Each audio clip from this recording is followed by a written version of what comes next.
아멘. 하나님 말씀은 레위기 21장 말씀입니다. 구약성경 177쪽에 있는 레위기 21장 말씀 한 절씩 교독하겠습니다. 레위기 21장입니다. 여호와께서 모세에게 이르시되 아론의 자손 제장들에게 말하여 이르라. 그의 백성 중에서 죽은 자를 만짐으로 말미암아 스스로를 더럽히지 말려니와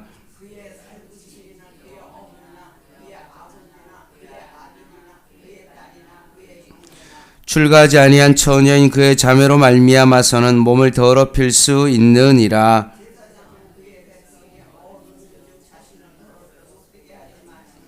제사장들은 머리털을 깎아 대머리 같게 하지 말며 자기의 수염 양쪽을 깎지 말며 살을 베지 말고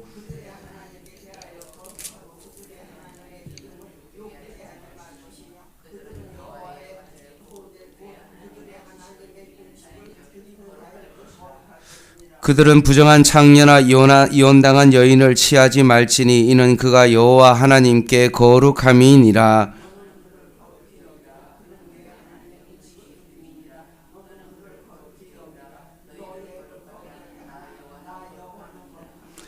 어떤 제사장의 딸이든지 행음하여 자신을 속되게 하면 그의 아버지를 속되게 함이니 그를 불사를 지니라.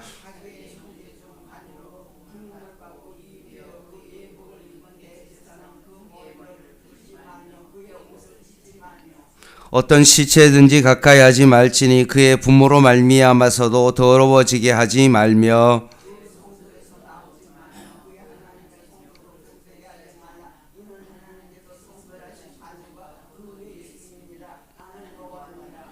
그는 처녀를 데려다가 아내를 삼을지니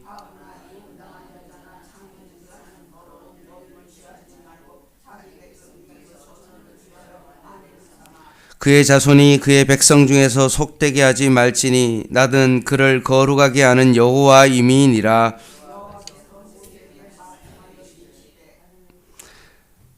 아론에게 말하여 이르라. 누구든지 너희 자손 중 대대로 육체에 흠이 있는 자는 그 하나님의 음식을 드리려고 가까이 오지 못할 것이니라.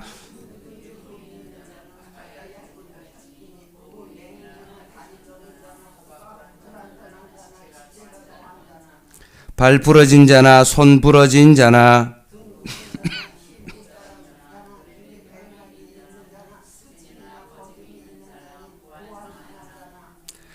제사장 아론 자손 중에 흠이 있는 자는 나와 여호와께 하제를 드리지 못할지니 그는 흠이 있은즉 나와서 그의 하나님께 음식을 드리지 못하느니라.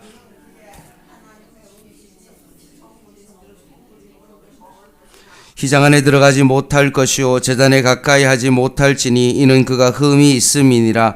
이와 같이 그가 내 성소를 더럽히지 못할 것은 나는 그들을 거룩하게 하는 여호와임이니라. 이와 같이 모세가 아론과 그의 아들들과 온 이스라엘 자손에게 말하였더라. 아멘. 우리가 레위기 21장을 오늘 살펴보기 전에 우리가 먼저 알아야 될 것은 뭐냐 하면 이제까지 봐온 18장부터 20장까지 내용입니다. 그 내용은 하나님으로부터 부름받은 백성에 대한 성결 규례입니다. 그 내용이 뭐였냐 하면 이방인의 타락한 어떤 그런 풍속을 쫓아가지 마라. 너희가 거룩한 삶을 살아가야 된다.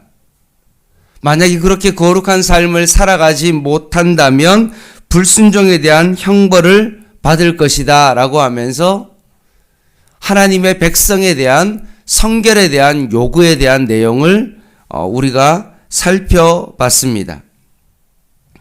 이제 오늘부터 이제 21장, 22장 말씀 뭐냐 하면 우리가 일반 백성들의 성결 규례를 살펴봤다면 오늘부터 다음 장까지 내용은 뭐냐 하면 일반 백성이 아니라 제사장들의 성결 규례다라고 보면 됩니다.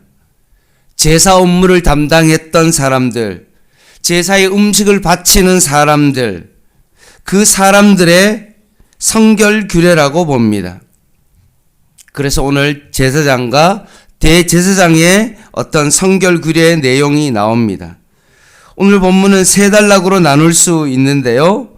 9절까지는 제사장 개인 및 제사장 가정의 성결 규례입니다. 10절부터 15절 말씀은 대제사장의 성결 규례입니다. 앞에는 일반 제사장이고 10절부터는 대제사장이고 이제 마지막 16절부터 24절까지는 제사장의 신체 조건입니다.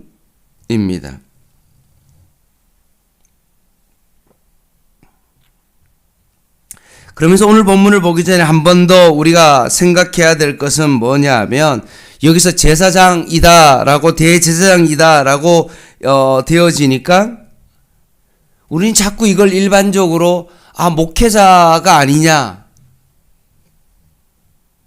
그래서 이건 나와 상관이 없는 말씀이다. 자꾸 이것을 나는 일반 백성이다 라고 생각하고 오늘 본문은 목회자에게 적용해야 될 본문이다 라고 그렇게 생각하고 이 본문을 보시면 절대로 안 됩니다. 우리는 모두 택하신 족속이요 왕 같은 제사장입니다. 그러니 이 말씀을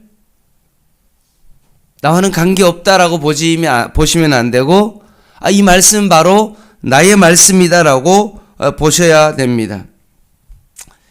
그리고 오늘 본문에 나오는 규례라는 단어가 오늘 본문 속에 많이 나옵니다. 그래서 이 규례는 뭐냐라고 했을 때 그 히브리어로 미시파트라는 단어인데 심판하다, 다스리다 라는 그런 뜻을 가지고 있습니다. 하나님의 백성들이 반드시 지켜야 될 규칙과 예법을 의미합니다. 신약에서는 이걸 어떻게 표현하냐 하면 캐논이다 라고 표현합니다. 왜 캐논이냐라고 했을 때 갈대를 뜻하는 단어가 바로 카네라는 단어인데 그 당시에는 뭐 줄자 같은 그런 게 없으니까 갈대를 기준으로 해가지고 자를 재고 기준을 삼았기 때문에 그렇습니다. 자, 말씀을 구체적으로 한번 보도록 하겠습니다. 제사장의 예법입니다. 규례죠. 1절에 이렇게 되어 있습니다. 여호와께서 모세에게 이르시되 아론의 자손 제사장들에게 말하여 이르라. 그의 백성 중에서 제사장의 성결 규례가 첫 번째가 뭐라고요? 죽은 자를 만짐으로 말미암아 스스로 더럽히지 말라. 말씀입니다. 죽은 자를 만지지 말라. 그런데 2절, 3절에 보면 예외 규정이 있습니다. 예외 조항을 두셨습니다. 제가 세 번역으로 좀 읽어드릴게요. 가장 가까운 살붙이 곧 어머니나 아버지나 아들이나 딸이나 형제의 죽음은 괜찮다. 또한 시집가지 못하고 죽은 친누이의 죽음도 괜찮다. 그 여자에게 남편이 없기 때문이다. 이들의 죽음을 만져 몸을 더럽히는 것은 괜찮다. 제사장이 시체를 만질 수가 없도록 했습니다. 근데 예외 조항이 뭡니까? 2절에 보면 가족, 살붙이는 예외이다 라고 말씀합니다. 예외 조항, 이거는 참으로 중요합니다. 여러분 보십시오. 아담과 하와가 에덴 동산의 모든 나무는 먹을 수 있습니다. 근데 예외 조항이 있죠. 그 예외 조항이 뭡니까? 선악을 알게 하는 나무입니다. 그만큼 그것을 먹는 날에는 정령 죽는 겁니다.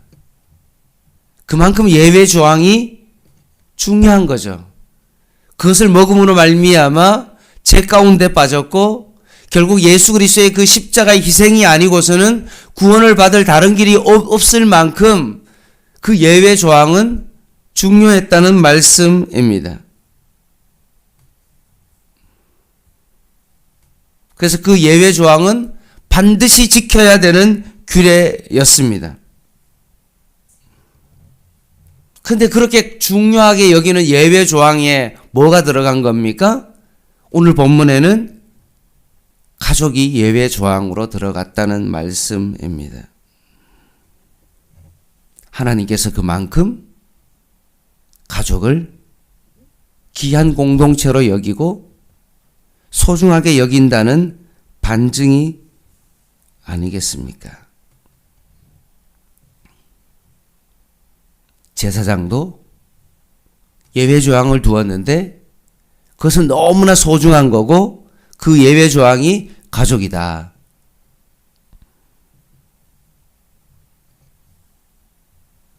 가족이라는 공동체에 대하여 너가 책임을 다해야 된다. 라는 귀한 말씀입니다.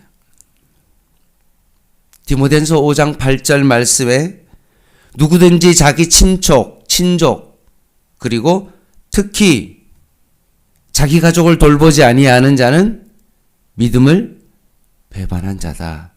라고 말씀했습니다.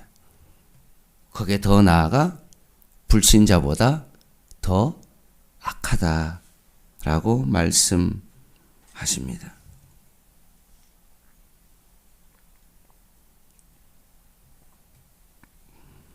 혹시나 나는 신앙을 핑계 삼아 가족을 돌보지 않는 그런 자는 아닙니까?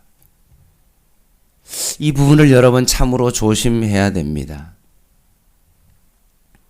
오히려 성경은 예외 조항이 너무나 중요한데 그 예외 조항에 가족을 두었습니다.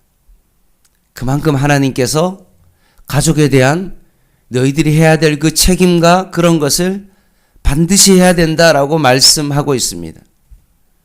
절대로 시체를 만질 수가 없도록 제사장 규례를 분명히 만들었는데 이것을 예외 조항을 만들면서까지 가족에 대한 책임을 제사장이 할 것을 우리에게 말씀하고 있는 것입니다. 가장 가까운 관계에서부터 너의 의무와 책무와 주일날 말씀드렸던 것처럼 형제 사랑을 너희가 실천해 가야 된다라고 말씀하십니다. 그런데 이 제사장에게는 가족은 예외 조항을 두었는데 11절 말씀을 한번 보겠습니다. 지금 10절부터 대제사장 이야기를 하고 있거든요. 뭐라고 이야기하냐 하면 11절에 세 번역으로 읽어드릴게요. 그는 어떤 죽음에도 가까이에서는 안 된다.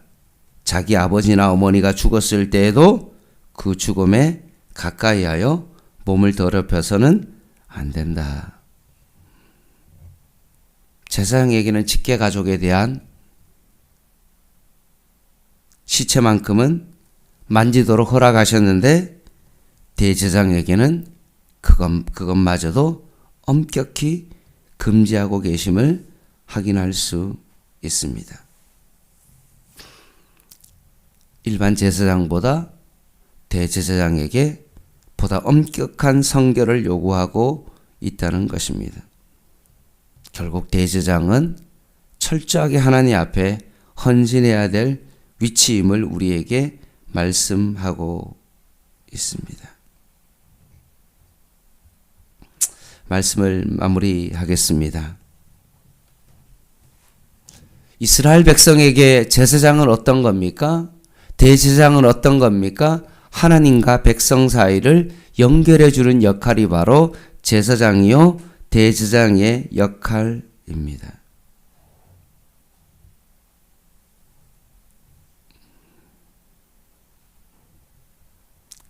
그렇다면 오늘날 믿지 않는 우리 가족과 하나님을 연결해 주는 분은 누구입니까?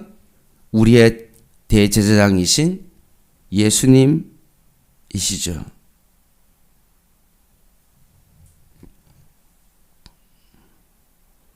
그럼에도 불구하고 우리 역시 부족함은 많지만 하나님께서도 베드로전서 2장 9절에 설교 서두에 말씀드렸던 것처럼 하나님께서 우리를 택하신 족속이요 왕같은 제사장들이요 거룩한 나라요 그의 소유가 된 백성이다 라고 말씀하시면서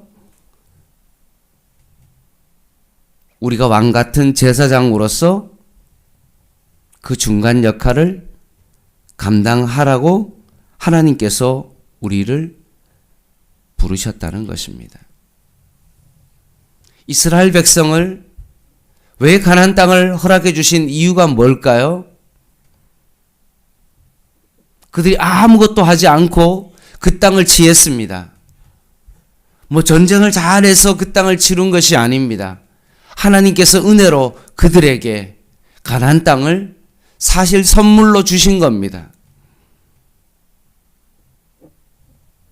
그들이 거기서 해야 될 것이 무엇입니까? 너희들이 가난한 사람들과 다른 성결한 삶을 살아서 거기서 너희들이 이스라엘 백성이 이 세상 가운데 제사장으로서 그 역할을 감당하라고 거룩한 삶을 살아가라고 하나님께서 그들을 부르셨다는 사실입니다. 그래서 하나님께서 우리를 왕같은 제사장으로 부르신 겁니다.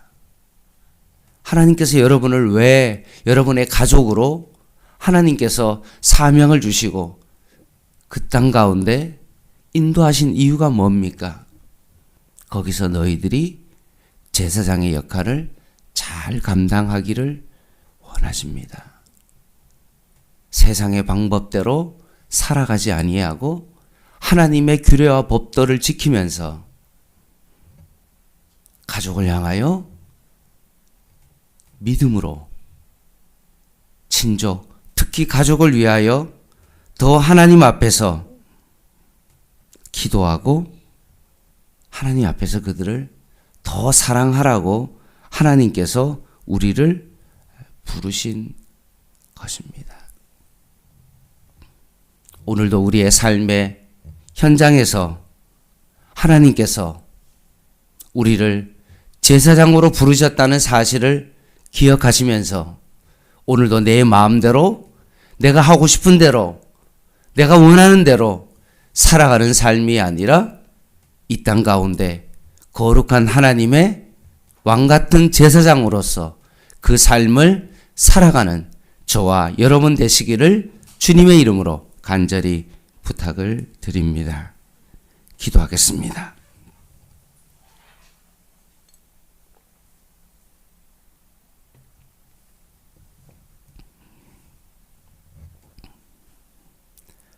하나님 아버지,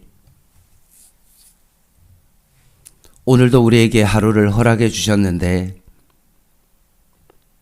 내 마음대로 내 뜻대로 살아가는 저희들 되지 않게 하여 주시고 오늘도 내가 거룩하니 너희도 거룩하라. 나는 너희의 여호와이니라 라고 말씀하시며 오늘도 우리의 삶 가운데 거룩한 삶을 살게 하여 주시고 특별히 예외 조항으로 가족을 말씀하시며 너희가 가족에 대한 그 책임을 다하라고 말씀했던 것처럼 우리의 가족에 대한 그 책임을 우리가 잘 감당해 낼 수 있도록 주님께서 은혜 베풀어 주시옵소서. 예수님의 이름으로 간절히 기도드립니다. 아멘. 개인 기도 하시겠습니다.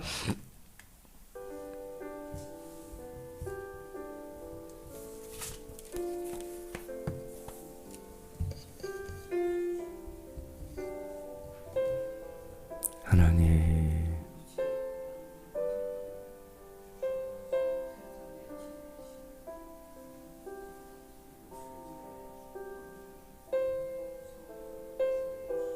우리의 가족을 주께로 인도하는 자가 되게 하옵소서. 우리 주변의 사람들에게 내가 왕같은 제사장으로서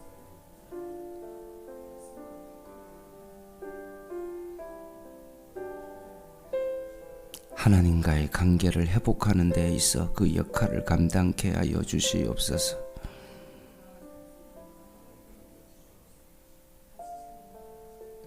먹고 마시고 시집가고 장가가고 사고 파는 것이 우리의 삶의 목적이 아닌 이 땅에서 우리가 살아가야 될 그 삶의 모습을 바라보며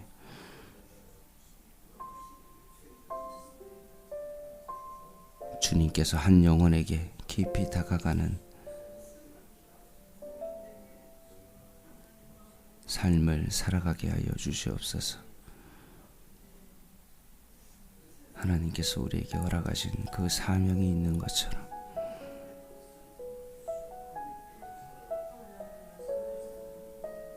그 사명을 감당케 하여 주시옵소서.